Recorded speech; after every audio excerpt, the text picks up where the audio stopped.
It's now again. Welcome back to It's Now Again, your daily mindfulness training session. Today, we're addressing a deep and often overwhelming question, and I found this question on the r/mindfulness group on Reddit. Just r/mindfulness.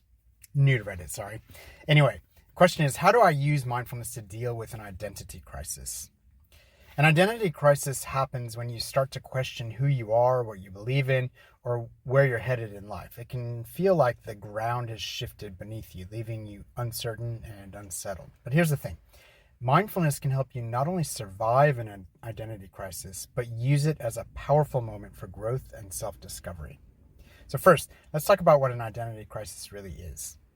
An identity crisis usually arises when we begin to realize that the way we've been defining ourselves through our roles, beliefs, or relationships no longer fits. Maybe it's a change in your career, a relationship ending, or a shift in your core beliefs. For me, it was my 13-year marriage ending that was what led to an identity crisis.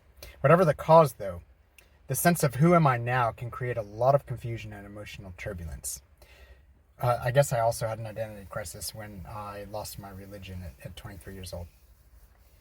But 21. Yeah, 21. But mindfulness teaches us that identity is not as fixed as we often think it is. The person you are today is not the same as the person you were 5 or 10 years ago. You're constantly evolving, and that's a good thing. Mindfulness helps us embrace this natural change by reminding us that we don't have to cling to a rigid sense of self. One of the key ways mindfulness helps with an identity crisis is by encouraging us to let go of labels. Throughout our lives, we pick up all kinds of labels: parent, teacher, artist, partner, successful, failure, ADHD, autism. These labels often shape how we see ourselves, and when those labels no longer apply, it can feel like we've lost a part of ourselves. But mindfulness teaches us to loosen our grip on these labels. It's not about ignoring who you've been or what you've achieved. It's about realizing that these labels don't define the core of who you are. When you practice mindfulness, you can start to observe these labels as just thoughts. You can notice when a thought like, I'm no longer successful, or I don't know who I am anymore, comes up. But instead of believing it completely, you can acknowledge it and let it pass. This practice allows you to create space for a new understanding of yourself, one that isn't limited by past definitions. When going through an identity crisis, it's easy to get caught up in worries about the future or regrets about the past. Mindfulness brings you back to the present moment where life is actually happening. No matter how much uncertainty you feel about who you are or where you're going, you can always come back to the present moment. In the now, you can ground yourself by paying attention to your breath, your body, or the sounds around you. You can ground yourself in being the best version of yourself in the present moment. So if you're driving, just be the best driver you can be. If you're walking, be the best walker you can be. If you're cooking, be the best cook you can be. If you're doing the dishes, be the best dishwasher that you can be.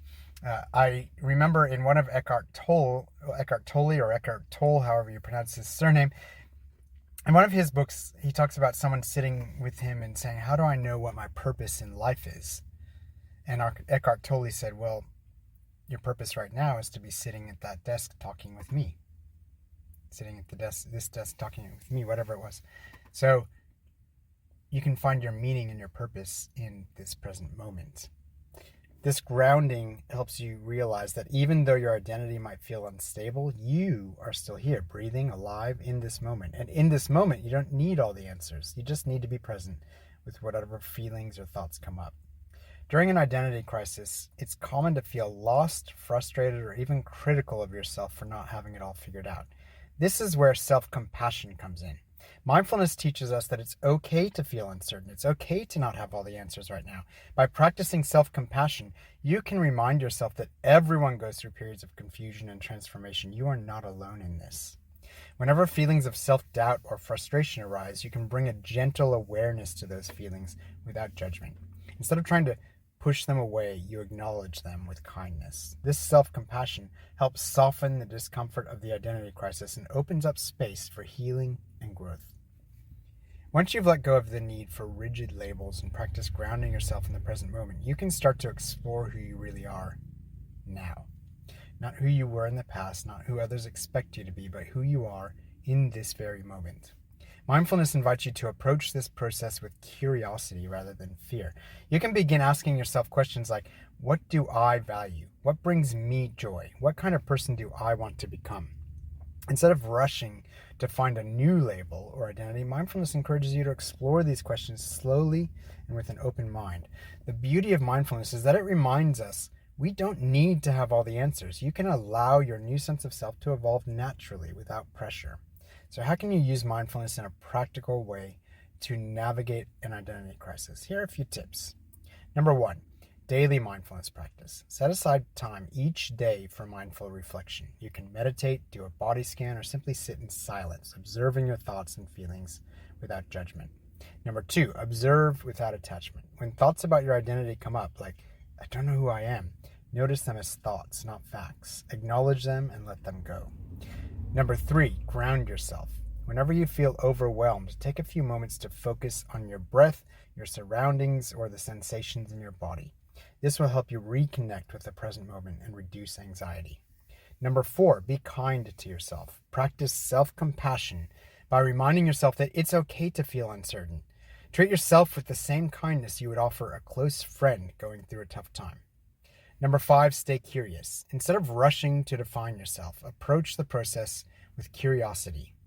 Use this as an opportunity to explore new values, passions, and experiences that align with who you are becoming. To sum it up, mindfulness can be a powerful tool for navigating an identity crisis. By letting go of labels, staying grounded in the present moment, and practicing self-compassion, you can move through this period of uncertainty with greater ease and with clarity. Remember, you don't have to have all the answers right now. Who you are is constantly evolving, and that's okay. Thank you for joining me today on It's Now Again.